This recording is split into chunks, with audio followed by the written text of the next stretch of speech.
Hey guys, tonight we're stepping off a dusty stagecoach and into a town that smells like old whiskey, hot leather, and regret. Your boots hit cracked wooden planks, your skirts already clinging with sweat, and the eyes of every stranger seem to weigh your worth in coin, threat, or both. The sun hasn't just baked the town, it's scorched it into a kind of permanent squint. Saloons line the streets like open mouths, all promising relief but rarely offering it. You're not here by choice. Few girls are. Some chased adventure westward and found hard reality instead.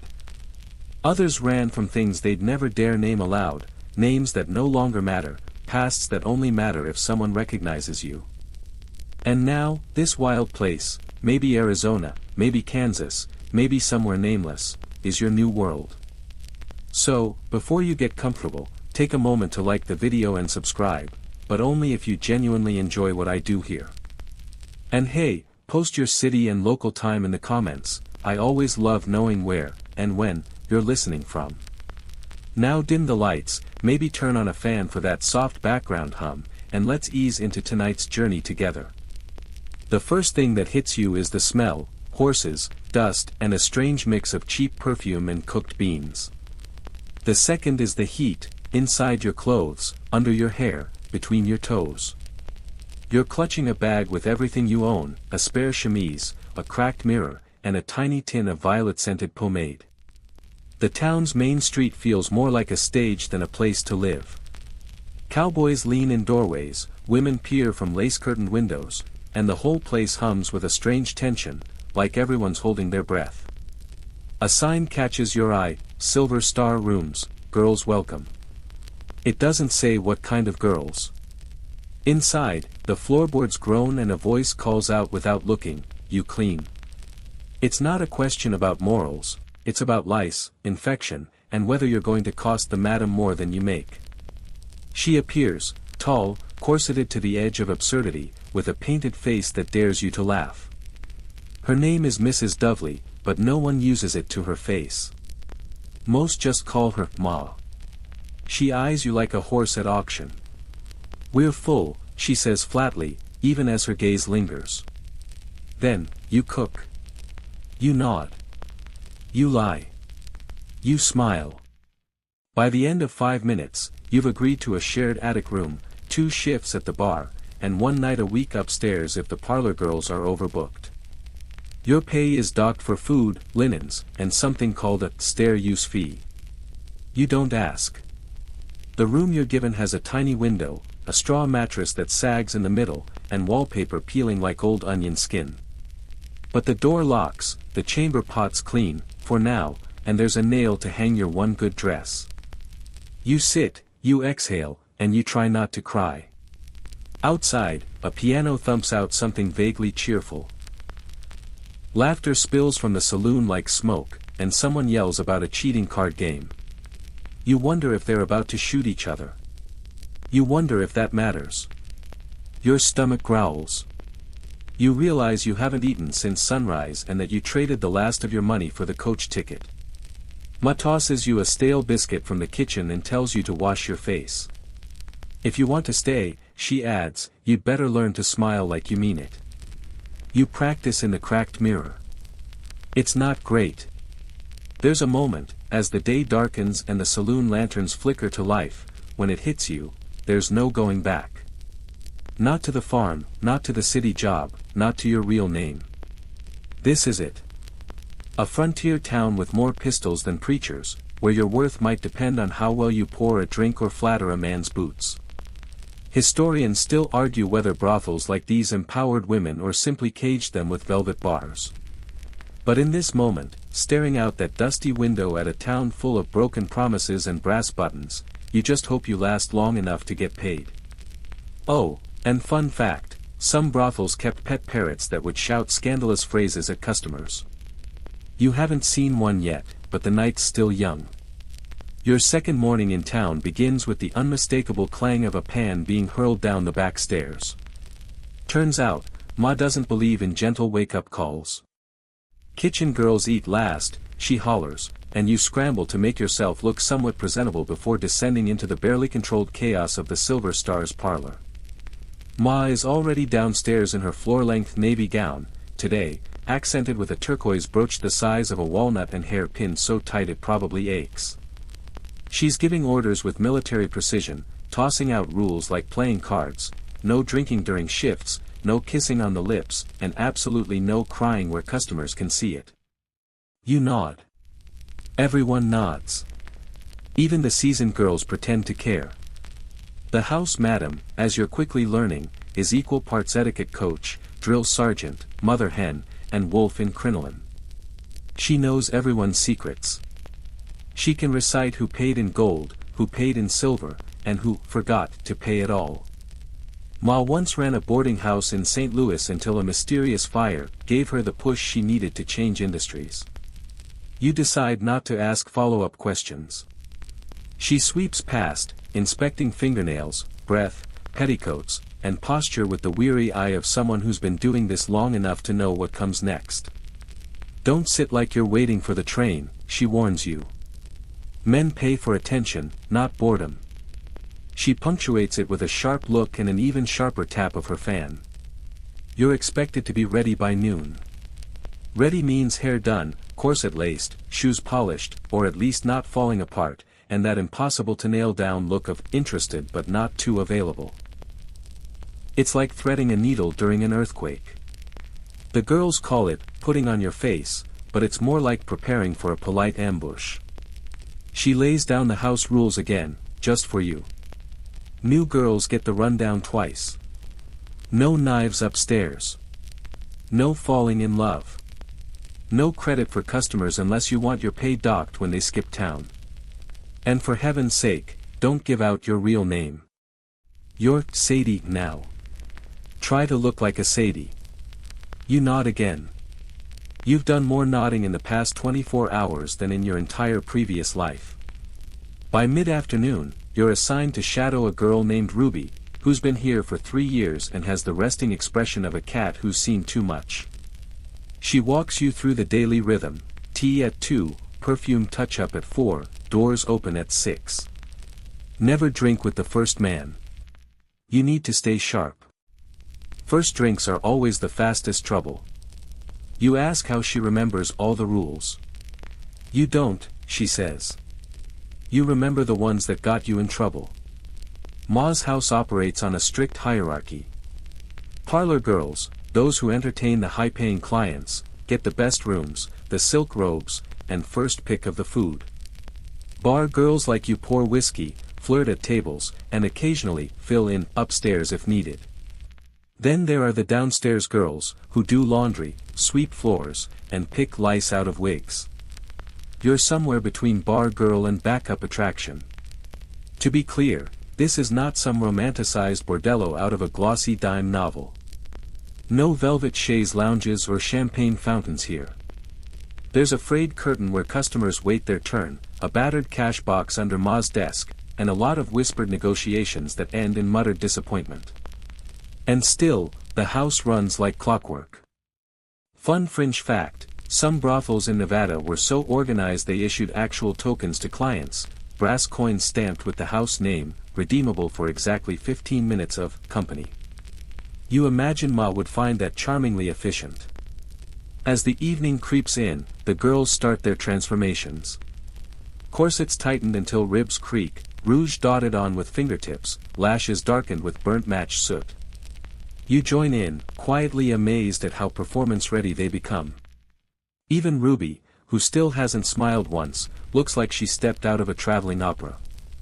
Historians still debate whether madams like Ma exploited their girls or protected them. The truth, like the lace on your cuffs, is fraying at the edges. Some girls trust her. Others fear her. All of them obey her. Dinner is served at 5, beans, bread, and something suspiciously gray that might have once been beef. Ma sits at the head of the table and tells a story about a sheriff who once fined her for excessive winking. Everyone laughs politely. As the lamps are lit and the piano is tuned, Ma gives you a final once-over. Sadie, she says, you're about to meet the kind of man who'll tip a nickel and expect the moon. Smile like you're flattered, not furious. That's the trick. And with that, she claps her hands, opens the saloon doors, and releases you into the flood. Your room is up a narrow flight of stairs that moan like a guilty conscience. The wallpaper is faded cabbage roses, peeling at the corners, and the ceiling slants sharply enough to knock your head if you sit up too fast. There's a basin, a cracked hand mirror, and a window that doesn't open unless you swear at it first. But it's yours. It smells like lavender water and old sweat. Not quite unpleasant, just lived in. The last girl to sleep here left behind a chipped comb and a single stocking. You wonder if she quit or just vanished in the middle of the night, leaving her name and her secrets folded into the bedsheets. You don't touch the stocking. The mattress is lumpy, stuffed with horsehair, and creaks under the weight of your thoughts alone. But you've got a door that locks, and that's more than some girls in town can say. You test it twice. It sticks, but it holds. You set your things out in neat rows. 3 handkerchiefs. A hairbrush missing half its bristles. A tin of face powder that might be more chalk than anything. And a bottle of perfume labeled Parisian Elegance, which smells like violets if violets had grown in a whiskey barrel. You sit on the edge of the bed and stare at the wallpaper. The roses seem to shift the longer you look, like they're leaning in, waiting for you to decide what kind of woman you're going to be. Later, Ruby brings up a towel and a chipped pitcher of lukewarm water. We don't have enough to go around, she says, setting them down without meeting your eyes. You get 1 bucket on Mondays if Ma's in a generous mood. You want more. Start bringing in better coin. You wash quickly, trying not to think about what, or who, might have used the towel before. The water leaves streaks of dust down your arms. You try to feel cleaner, but it's mostly symbolic. When the saloon downstairs roars to life, you glance into your mirror. A face looks back you almost recognize. A little too pale. Lips pressed tight. Eyes flickering with questions you're not ready to ask. You try a smile. The mirror doesn't lie, but it doesn't mock you either. That's something. Tonight is your first shift shadowing the bar. Downstairs, the room is thick with smoke and the sharp tang of spilled whiskey. The lamps cast a gold haze over everything, making the dust look romantic, almost deliberate. A piano clinks out an off-key version of something patriotic, and the crowd starts to file in, cowboys, miners, railroad men. Some look friendly. Others look like trouble in a good hat. You trail Ruby behind the bar. She moves with lazy grace, sliding drinks and smiles with equal ease. Keep your ears open, your hands clean, and your mouth shut unless someone's paying to open it, she says. Then she pauses. Unless you've got a good line. Then go ahead. The men mostly ignore you at first, but you feel their glances, quick, weighing, measuring. You try not to flinch when one slaps a silver dollar onto the bar and calls you fresh stock. Ruby pours him a whiskey like she didn't hear. You want clean glasses, don't sit that close to the sawdust bucket, she says sweetly. The room chuckles. He scowls. You mentally note that Ruby could disarm a rattlesnake with just her eyebrows. By the end of your shift, your feet throb and your cheeks ache from smiling. You've learned how to pour beer without too much foam, how to dodge a wandering hand with the flick of a tray, and how to pretend you're laughing even when your patience is wearing thin. Upstairs, your room welcomes you like a waiting sigh. You pull off your boots, loosen your corset, and lie flat on the bed. The ceiling creaks above you like it's thinking. Historians still argue whether these working women had more freedom than the wives baking bread on prairie homesteads. Some say brothel workers had more money, more mobility, and even more control over their hours, though that last one is laughable tonight. Outside your tiny window, the street quiets down. A dog barks once. Somewhere, someone sings off-key about home. And in this cracked old room, you drift off with the scent of cheap perfume still clinging to your hair and the weight of another woman's name resting on your chest. Oh, and here's a weird little detail for your growing archive of brothel oddities. Some rooms like yours had buzzers hidden under the carpet, connected to Ma's desk downstairs. In theory, they were for emergencies. In reality, they mostly got stepped on by accident and caused spectacular shouting matches over nothing. You wonder if your room has one. You don't check. Not tonight. The next morning, you wake to laughter outside your door, sharp, brassy, unapologetic. You crack the door open to see two women in petticoats passing a cigarette between them, one curling her lashes with a spoon, the other adjusting a garter with the intensity of someone disarming a trap. You must be Sadie, one calls without turning around. Don't worry. Everyone's terrified their first week. If you haven't cried in a privy yet, you're doing better than most. These are the other painted ladies of Main Street. Ma introduces them to you like show ponies at a county fair. There's Ruby, of course, who's already taught you more than any handbook ever could. Then there's Dot, who swears like a stevedore but has a singing voice that could melt horseshoes. You'll hear her serenading herself while she trims nose hairs in the mirror. Birdie is a quiet one, sweet, young, and still writes letters to someone back east. The other girls pretend not to read them when she's out.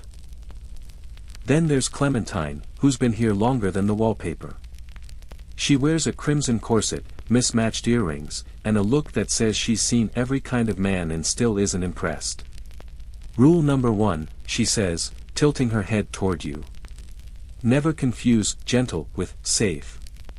She blows a smoke ring that drifts lazily toward the ceiling. You're not friends exactly. It's more like a union of exhaustion and survival. They might steal your powder, but they'll also help you clean blood off your skirt if a client gets rough. You learn quickly that gossip is currency, loyalty is optional, and everyone has at least one good dress and one good lie. Ma doesn't tolerate fighting between girls. You want to claw someone's eyes out, do it on your night off, she warns. Preferably out back, where the customers won't see the bruises. Your afternoons settle into a rhythm: lace corset, rouge cheeks, brush wig, pinch cheeks, check teeth. Then you join the others in the parlor, where everything smells faintly of oranges and floor polish. You sit on settees with springs that groan and wait for the night to begin. You're expected to laugh, flirt, and make every man feel like he's your favorite mistake. Birdie shows you how to cross your legs to make your ankles look thinner. Dot tells you which boots squeak and which don't. Clementine lends you a bottle of castor oil, for the hair, not the digestion, unless you need that too. Every woman has her story, though few share it the same way twice. One was abandoned at a train station. Another ran off with a drummer who disappeared in Nevada. Ruby says she came west for opportunity, but you suspect she's lying mostly to herself.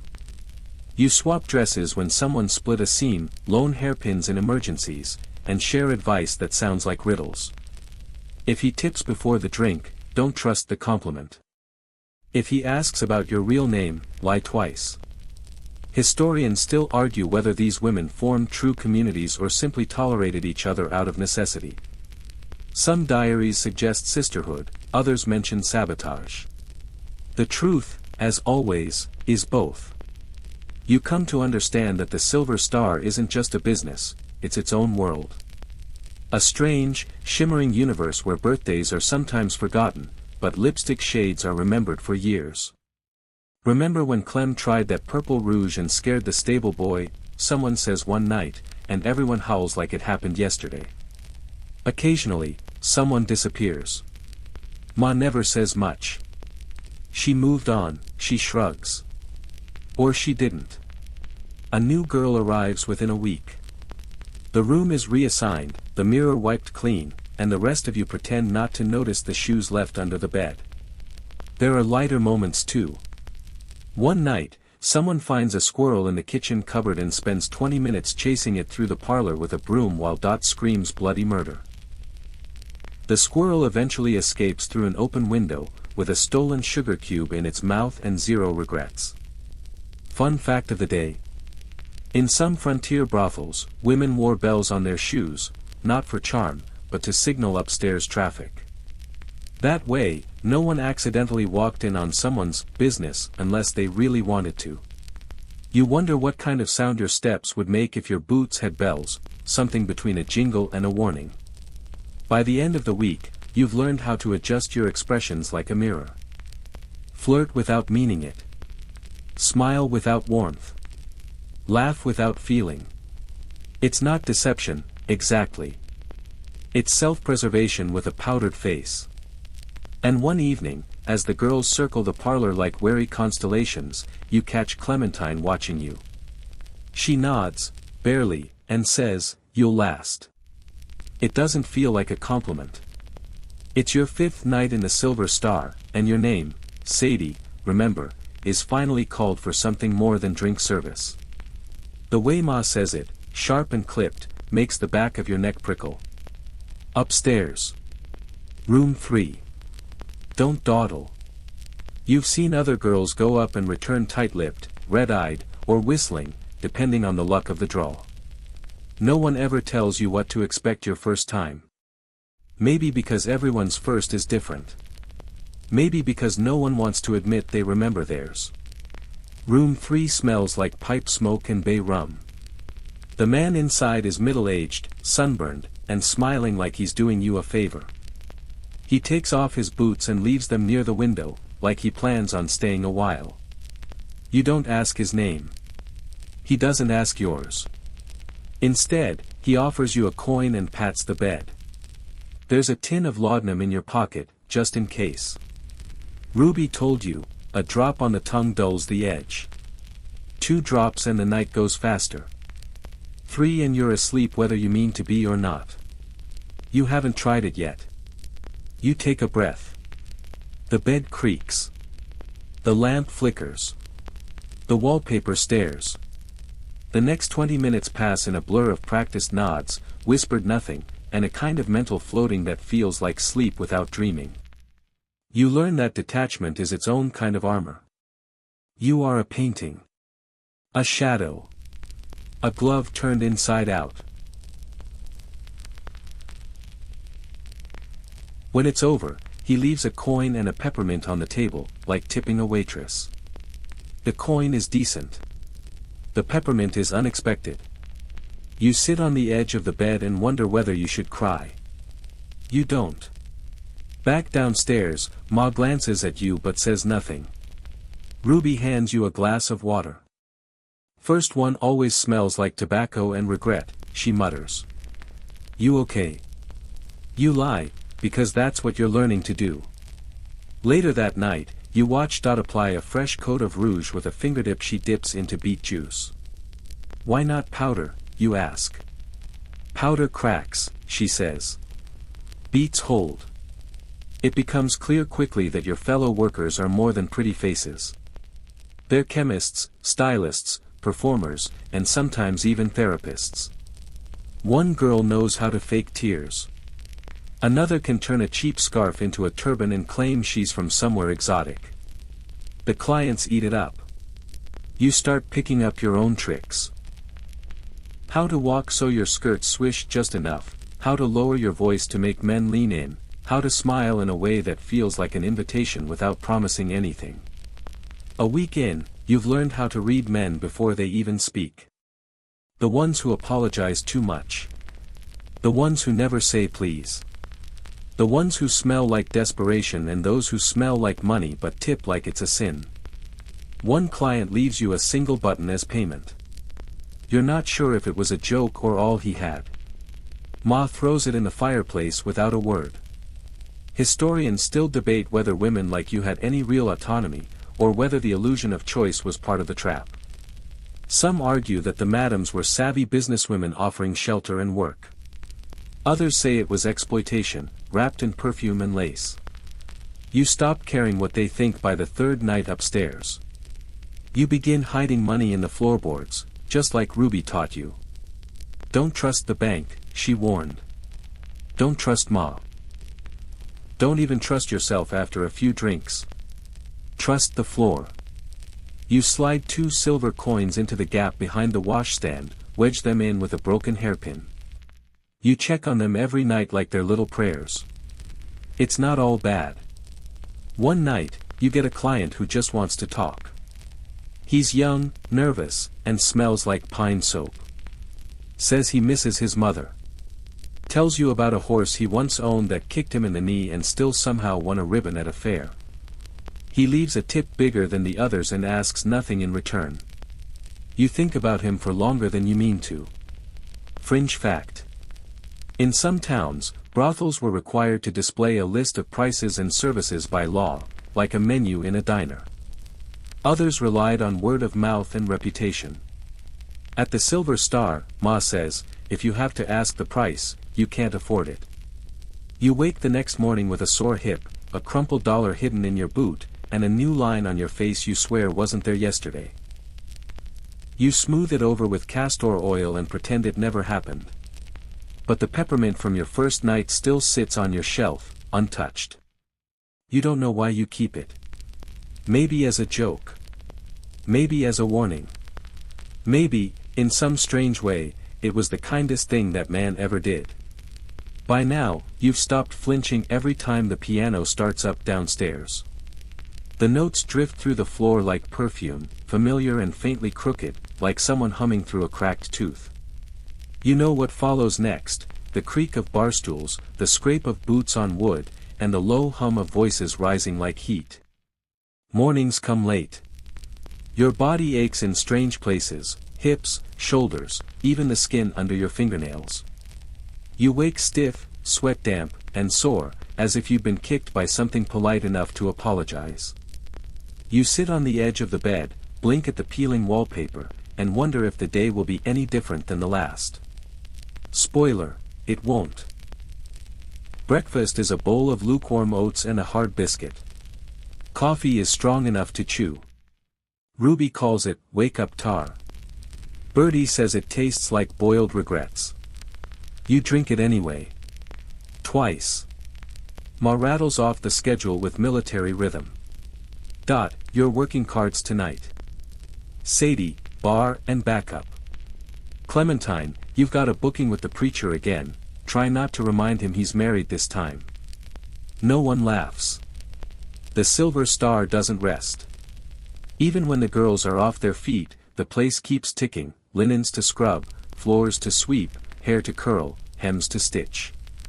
You learn how to polish boots without smudging your stockings, how to scrub bloodstains out of lace without asking questions, and how to reapply face powder so you don't look too tired, even when you are. The day's first drama comes just before noon. A cowboy stumbles in through the back door, bloody-nosed and weeping over his missing horse. He swears it ran off with a gambler from the next town. Ma gives him a drink, a cold cloth, and an impressive side eye. He leaves, forgetting his hat. Dot sells it an hour later for $3. You learn to spot danger early. The men who grip their drinks too tight. The ones who don't laugh, even at Clementine's best lines. You learn the difference between drunk and mean, and between mean and dangerous. They're not always the same. Sometimes trouble walks in dressed as charm. A traveling salesman arrives in a brown coat, slick smile, and a dozen bottles of questionable elixirs. He buys everyone a drink, even Birdie, who usually ducks out early. He claims to have invented a cure for female ailments, and demonstrates by rubbing something that smells like pine tar on Dot's shoulder. She tells him her only ailment is him. He tips generously and leaves with less confidence than he came in with. Fringe fact of the day. Some Wild West brothels kept guest books, where men signed fake names with little comments like excellent company, or would recommend. It was like Yelp, but more fragile egos and less grammar.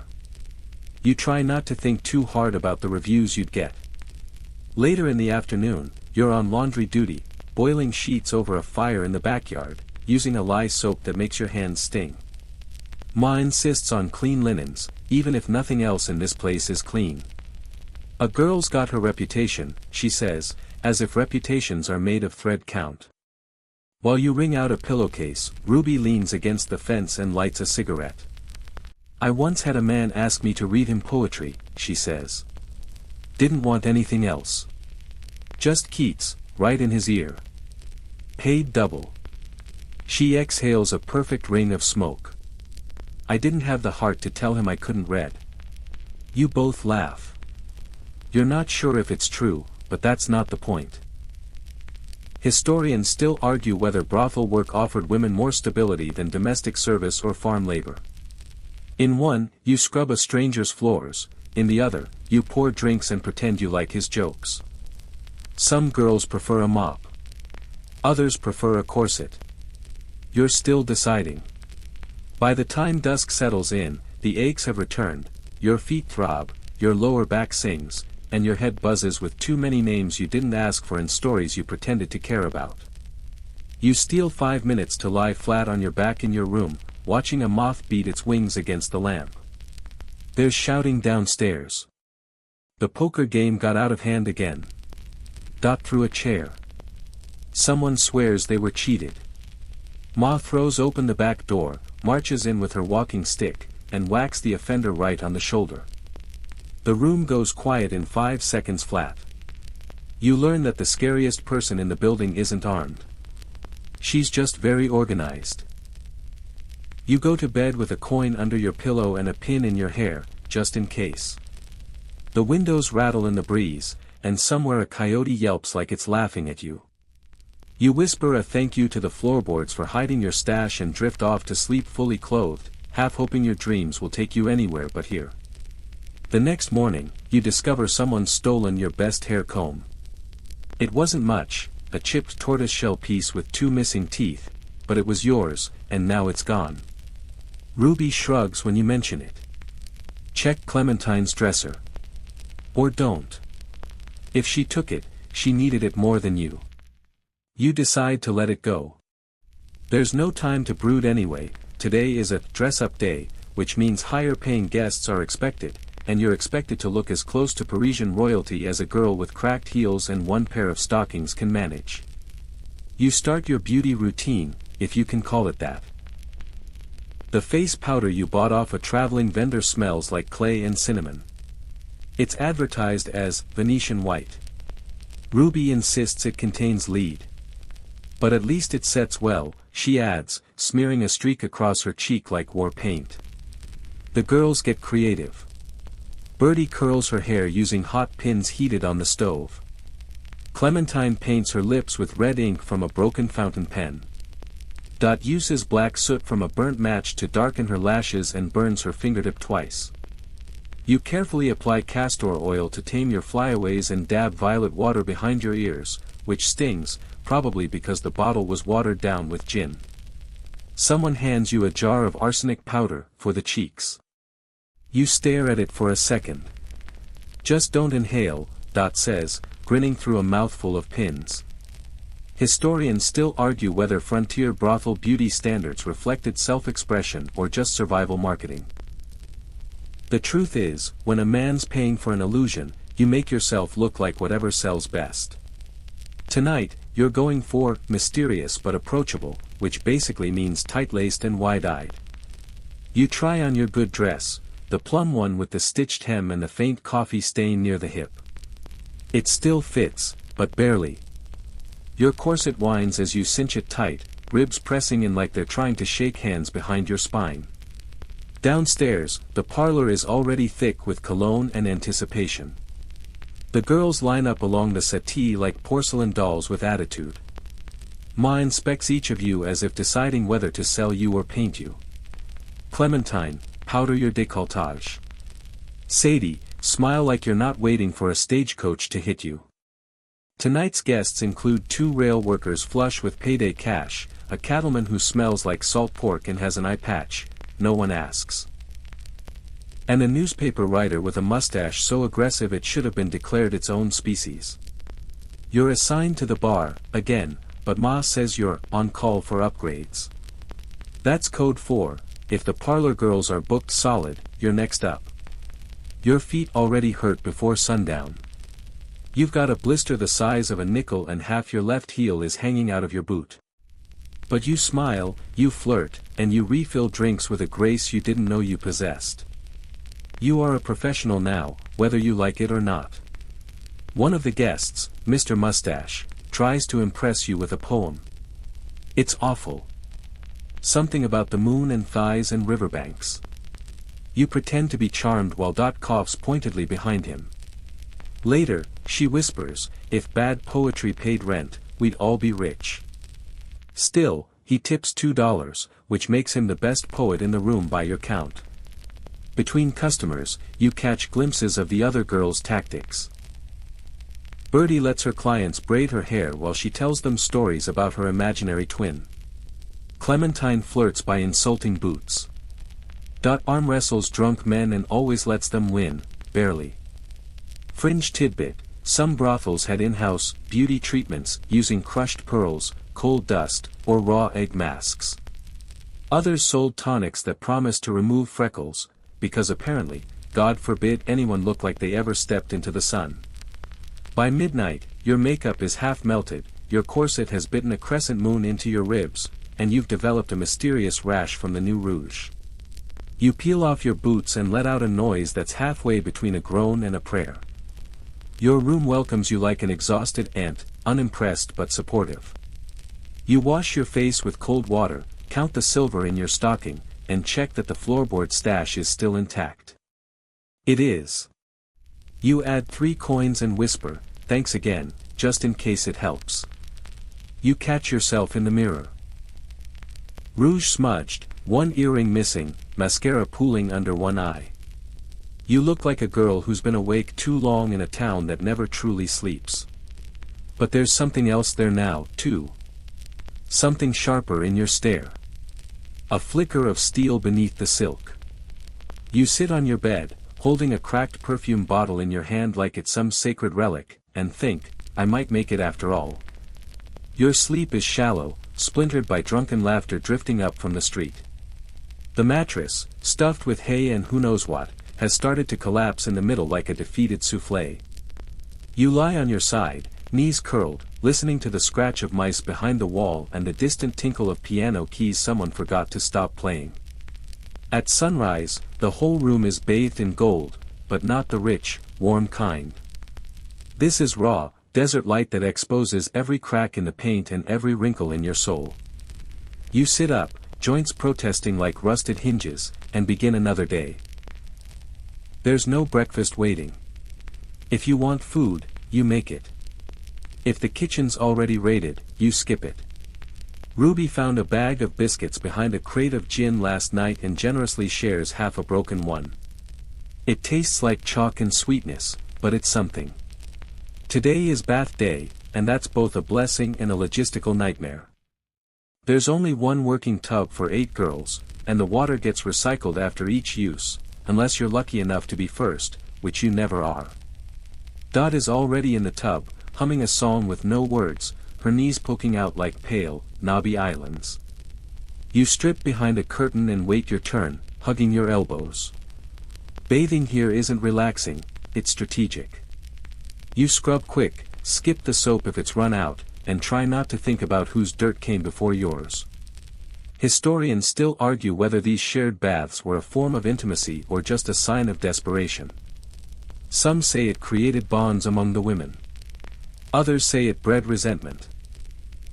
All you know is that today, someone left a hairpin in the bottom of the tub, and it stabbed your foot. After the bath, you pat yourself dry with a towel that smells like old lemons and hang your chemise by the fire to warm. Ruby braids your hair without asking, she's gentle today, even hums while she works. You've got strong roots, she murmurs. That's good luck. Ma calls a house meeting around noon. She's decided to bring on a new girl. That always throws things off. New girls mean rebalanced attention, rumors, and resliced tips. This one's from San Francisco, apparently, and has big city flair. Clementine rolls her eyes so hard you worry they might stay stuck. The new girl arrives in a patched velvet coat and heels too clean for comfort. Her name is Frances, and she talks like she's chewing on something fancy. She announces she once entertained a senator. Whether that's true or not doesn't matter.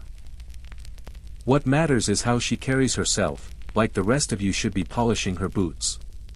Ma pairs you with her for the day so she can get the lay of the land. Great. Frances walks through the parlor like she's giving a royal tour. "Do you all live in these rooms?" she asks, peeking behind curtains and wrinkling her nose. You nod, resisting the urge to guide her head into a doorframe.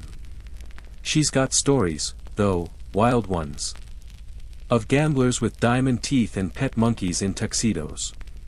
She may be lying, but she tells them well, and soon the girls are gathered close, laughing in spite of themselves. Quirky tidbit: some brothels in larger towns actually did feature live animals, cats, parrots, and even alligators kept in tanks to impress guests or just make conversation easier when humans got awkward. By dusk, you're grudgingly impressed. Frances might be arrogant, but she's also sharp.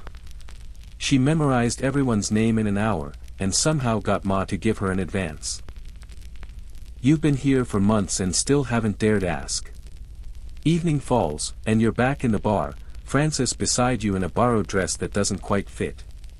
She flirts effortlessly, drawing attention like a lantern in the dark, while you work behind her, pouring drinks and watching her every move.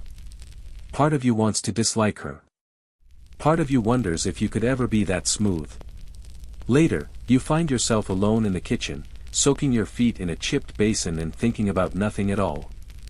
That's when Frances walks in with 2 mugs of tea, real tea, not the floor sweepings usually passed around.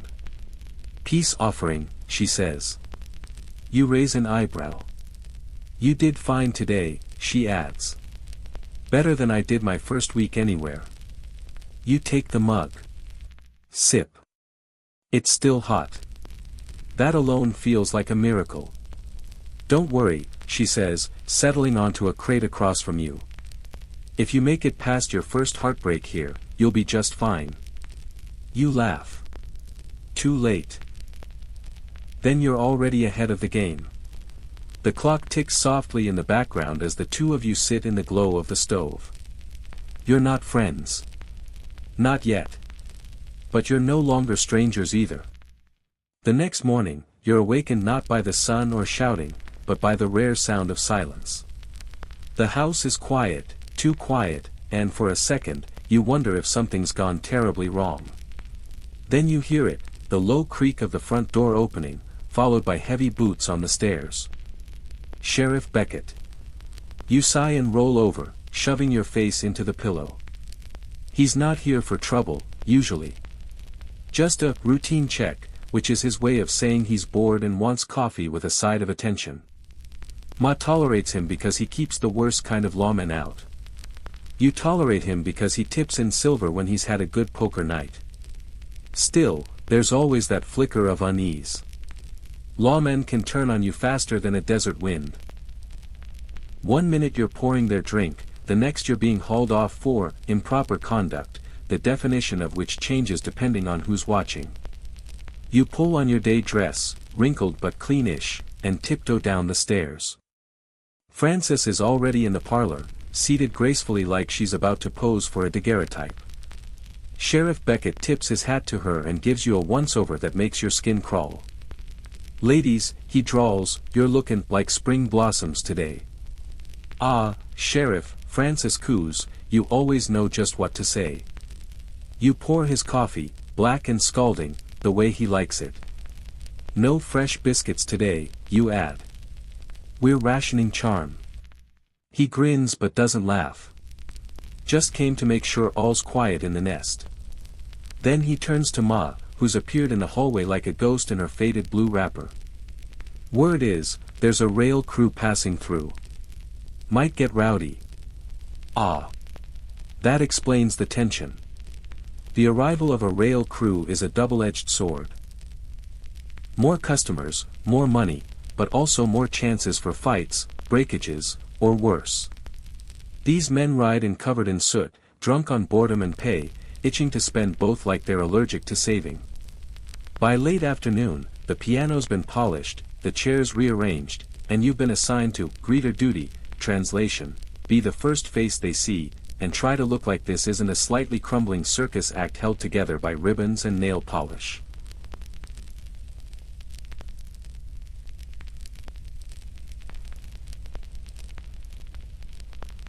The rail crew stumbles in just after sunset.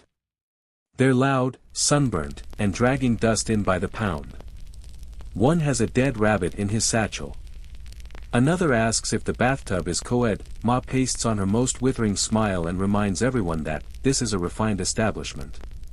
Historians still argue whether brothels in the Wild West were truly centers of female autonomy or simply another layer of male control.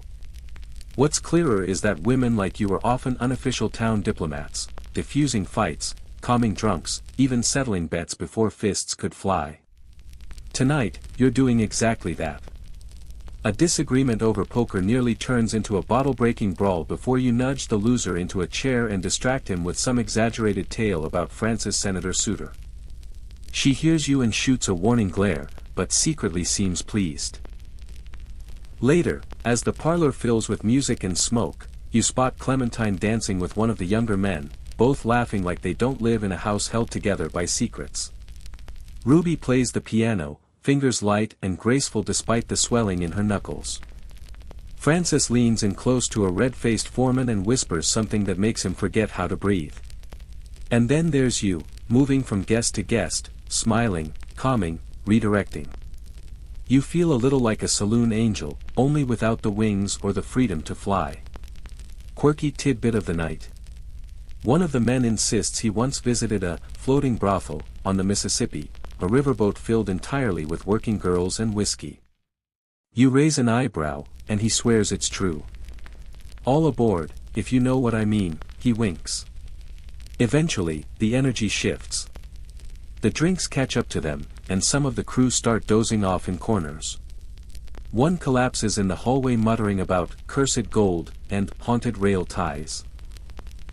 You and Clementine half carry, half drag him to the porch to sleep it off. Frances fans herself in the doorway, hairline glistening with sweat. This place has character, she murmurs, not unkindly. You nod, peeling off your shoes and flexing aching toes. It has something. By the time you're back upstairs, the house smells of sweat, whiskey, and lavender, an odd but familiar mix. You sit on the edge of your bed, too tired to undress, watching the moonlight ripple through the thin curtain. Somewhere downstairs, the sheriff is laughing. Someone's singing an off-key lullaby. And from a room down the hall, a soft weeping, quickly stifled. This isn't what you dreamed of. But it's what you've learned to navigate. Like steering a wagon across shifting sand, every day a gamble, every moment a performance. But tonight, at least, you kept the peace. And in this world, that's no small feat. You wake up the next morning with your hair stuck to your cheek, still in yesterday's dress, a boot dangling off the side of the bed like it gave up sometime in the night. The sounds from downstairs are already stirring, muffled voices, clinking cups, someone arguing about a broken pipe. There's no time to feel tired in this house. You either get up or get left behind. You swing your feet onto the worn floorboards and wince. Every muscle feels like it's been rolled over by a stagecoach. You shuffle over to the mirror and examine yourself. One eye is a bit puffy. Maybe you cried in your sleep. Maybe not. No time to dwell. Downstairs, Ma is giving orders like she's running a cavalry unit. The parlor's a mess, someone spilled beer on the settee, and there's a suspicious damp patch near the piano that everyone's politely ignoring. You pick up a broom and start sweeping with the dull determination of someone who knows this job never really ends. Mid-morning brings a knock at the door. Not a heavy customer knock, but a softer one. Frances opens it and finds a tall woman in a sober gray dress, carrying a black notebook. She introduces herself as Miss Harrow, a Methodist missionary. Oh no. She wants to discuss opportunities for moral reform and distribute tracts about temperance and virtue. Ma lets her in but only for the entertainment value. You, Clementine, and Frances hover nearby, pretending to dust while listening in. Miss Harrow speaks in soft but urgent tones about fallen women and salvation. Frances asks if salvation comes with dental care. You nearly choke on a laugh. To her credit, Miss Harrow doesn't flinch. She looks around at the parlor, the chipped teacups, the girls with too bright lipstick, and says, "You deserve more than this." And that's when something shifts. Because despite the snark and eye-rolling, her words land. Not because you believe in her version of salvation, but because she sees you. Not as a joke. Not as a product. But as someone who might have had choices, once. Historians still argue whether missionaries like Miss Harrow were condescending meddlers or genuine lifelines for women stuck in impossible situations. The truth, like most things in your world, probably lies in the middle. Some girls did take those leaflets and vanish into new lives, into laundries, churches, marriages.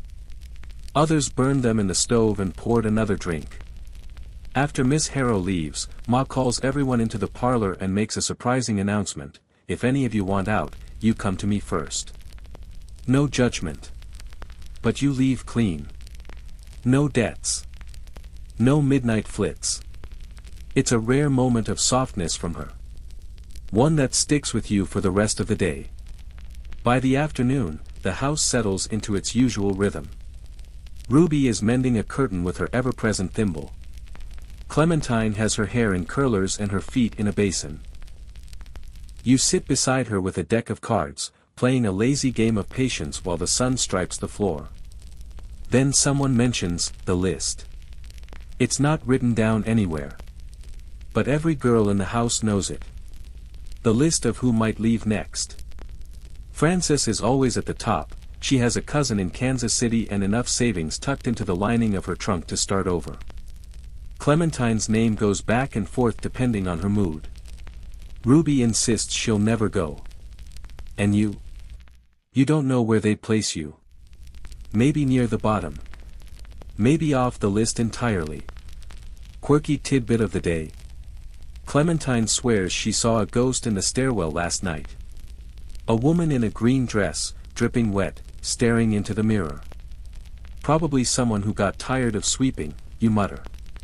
But later, when you pass that mirror, you pause just a second longer than usual.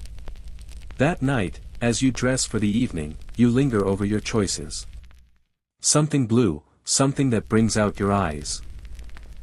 You pin your hair up carefully, dab rosewater on your wrists. You feel the pull of the job again, not just the performance, but the armor. If you look good, they look past the weariness. If you smile first, they don't notice your hands shaking. There's no rail crew tonight, thank God. Just a few dusty gamblers, a tired cattleman, and one young man too nervous to make eye contact. He drinks milk. You don't ask. You spend most of the night talking to an older gentleman with a waxed mustache who tells you he once ran away from home to join a circus but ended up as a barber. Still cut hair like a lion tamer, he chuckles. You laugh. Genuinely. Later, you find yourself alone in the kitchen, peeling an orange by lamplight. The house is quiet again, that eerie late-night hush when the music has stopped and only the walls remember everything. You think about the list. About Miss Harrow.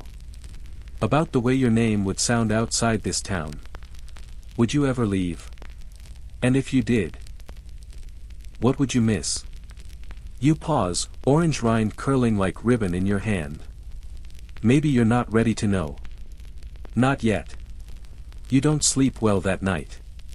The orange rind is still in the bin come morning, sharp and fresh, like it hasn't decided to wilt yet. You lie in bed watching the early sunlight creep up the wall, slow as molasses. It turns the wallpaper pale gold, highlighting every faded flower, every tiny crack, like time itself is showing off. Ma knocks twice and pushes the door open with her hip. She's got a basket of clean linens and a head full of impatience. Dress sharp, she says. We're expecting visitors. Important ones. That phrase always means one thing, money. Not the jingling coin kind, but the rich, oily, sit down and talk politics kind. Maybe a railroad official, or a local judge, or even someone running for office who wants to appear in touch with the working class, for exactly 90 minutes. By noon, the parlor is rearranged for appearances. Fresh curtains. A few fake flowers. Ruby's practicing the piano, hitting the same 3 chords in a loop, and Clementine is smudging chalk on her cheeks for that just flushed look. You brush your skirt, clean under your nails, and wonder how much of today will feel like acting and how much will feel like surrender. Then they arrive. 3 men in fine coats and city shoes. One has a watch chain thick enough to tow a cart. Another sports a cane he doesn't need. The third is younger, quieter, eyes flicking around the room like he's looking for the escape route. You recognize him, his family owns half the land west of town. They don't order drinks. They ask questions. How's business? Are the girls treated well? Is the house properly registered? Are there any complaints from the neighbors? All asked with smirks like they already know the answers but want to hear you squirm. Ma, as always, handles it with the grace of a lion tamer. She offers lemonade. Laughs at their jokes. Slips in just enough edge to remind them she's not the one on trial here. You, meanwhile, are perched politely beside Ruby, answering questions with smiles so carefully rehearsed they might as well be part of your corset. One of them asks if you're happy. You say yes. Because what else can you say? Historians still argue whether brothels like yours operated with genuine autonomy or under the constant boot of lawmen, landlords, and gentlemen callers, with hidden agendas. The truth, of course, is tangled. The law might not shut you down, but it's always watching. And the visits like this? They're about power, not protection. Later, after the men leave and the lemonade glasses are still wet with lip prints, Ma gathers everyone in the dining room. We're fine, she says. But keep the front room spotless and your tempers in check for the next week. You know how rumors like to gallop. You nod. Everyone does. In a town like this, all it takes is one whisper to sink a house. That night, you step outside after dinner to breathe. The sky is velvet dark, thick with stars. The moon's rising over the rooftops, lighting up the dusty street like it's lined with silver. Somewhere a harmonica plays, soft and sad. You walk a little, just to the end of the block. Past the apothecary, past the barber's where that circus story guy might still be cutting hair like a lion's about to bite him. You pause outside the church. It's empty at this hour, doors slightly ajar. A breeze moves through, carrying that cold, clean smell of old wood and candle wax. You slip inside. Not because you're looking for God. Just, quiet. The pews creak under your weight. The altar's draped in white linen, still and soft. And for a moment, you sit there and let yourself stop pretending. No smiles, no corsets, no customers. Just you and the hush and the sound of your own breath slowing down.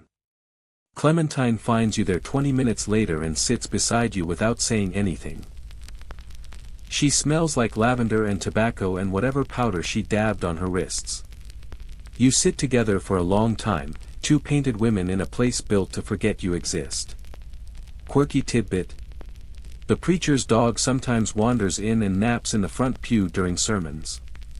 The town pretends it's symbolic. Eventually, you both rise and walk home in silence. Back at the house, the others are laughing at something Frances said. She's tipsy, twirling her wine glass like it's a crystal ball. Ma's upstairs arguing with the plumber again, and Ruby is trying to tune the piano using a fork in sheer optimism. You hang up your shawl, glance around the parlor, and suddenly notice something strange. The mirror by the stairs, the same one Clementine swore was haunted, has cracked. Just a hairline, like a spider's thread. But it wasn't there this morning. You stare at it. The reflection shifts subtly, like it's holding its breath. And you wonder if it's an omen, or just one more thing that needs fixing. Either way, you don't mention it. Some things, in this house, are better left unsaid. The crack in the mirror stays. Small, almost invisible, like a secret only you and Clementine know. You don't bring it up. No one does. But it becomes a kind of silent punctuation to your days, there when you brush your hair, there when you pin your brooch, there when you adjust the line of your dress just so. A few days later, the wind shifts. Literally. A dry, high wind blows in from the plains, carrying grit and strange energy. It dries your lips, rattles the window panes, and turns everyone irritable. Clementine snaps at Ma. Frances throws a shoe at the cat, misses, thankfully, and Ruby slams the piano lid shut with enough force to make it groan. You know what this means. The circuit riders are coming. In the Wild West, preachers weren't always tied to churches.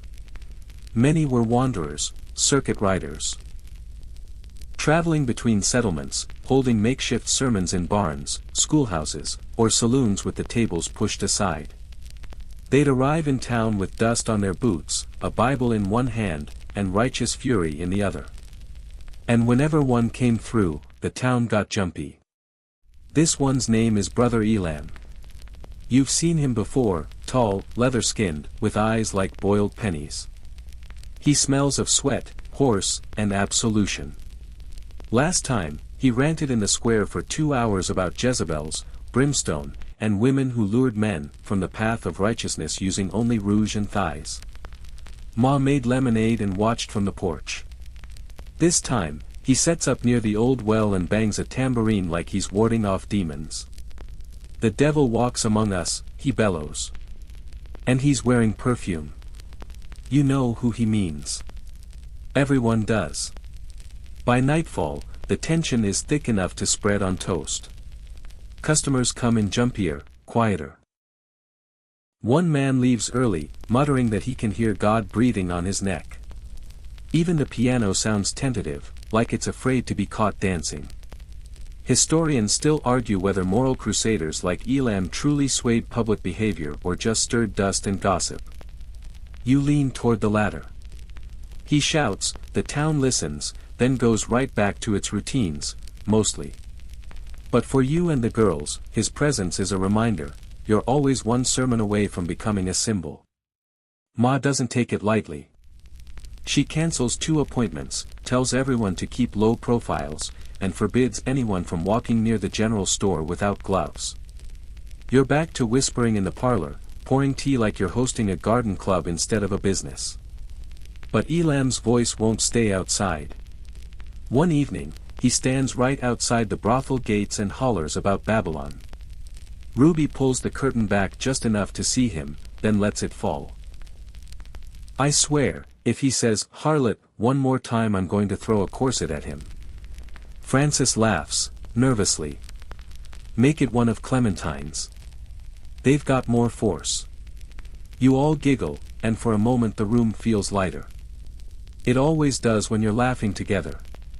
The world outside may want you to be ashamed, but inside these walls, there's only camaraderie, powder, perfume, and the clink of spoons against china.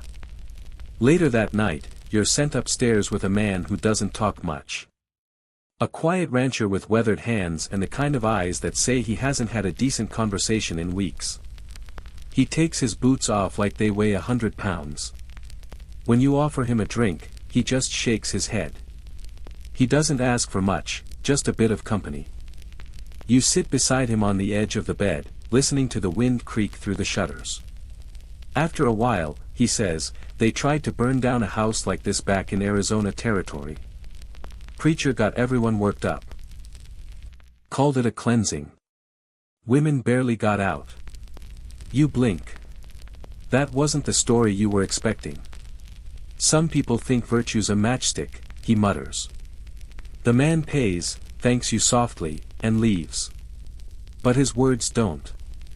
They rattle around your head like pennies in a tin cup. The next morning, Ma posts a sign on the door, closed for prayer and maintenance. Not that anyone believes it, but it gives the impression of piety. In this business, impressions are half your safety. To pass the time, Ruby reads from a dime novel with a heroine who faints every other page. Frances practices her cursive. Clementine invents a new cocktail involving gin, honey, and a hint of nail polish remover. You sweep the upstairs hallway, over and over, until the floorboards practically shine.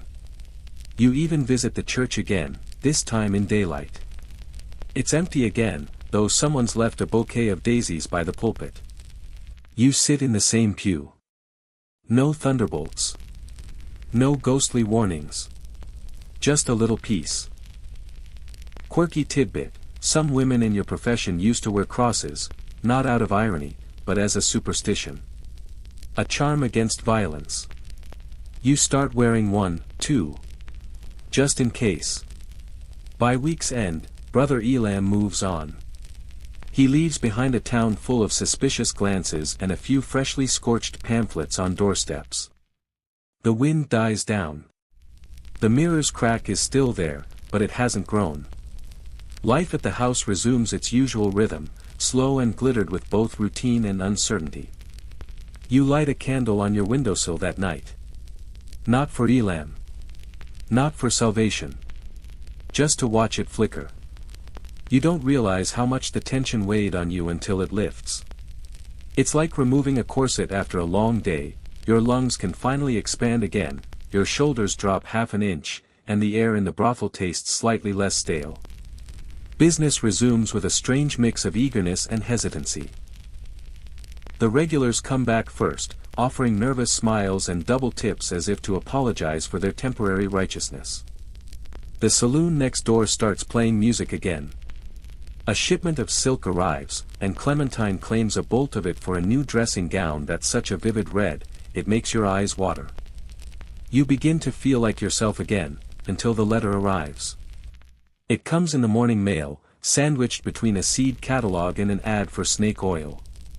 The envelope is thin, the paper cheap, the handwriting familiar in a way that turns your stomach. It's from your sister. The one who stayed behind. The one who made a very different choice.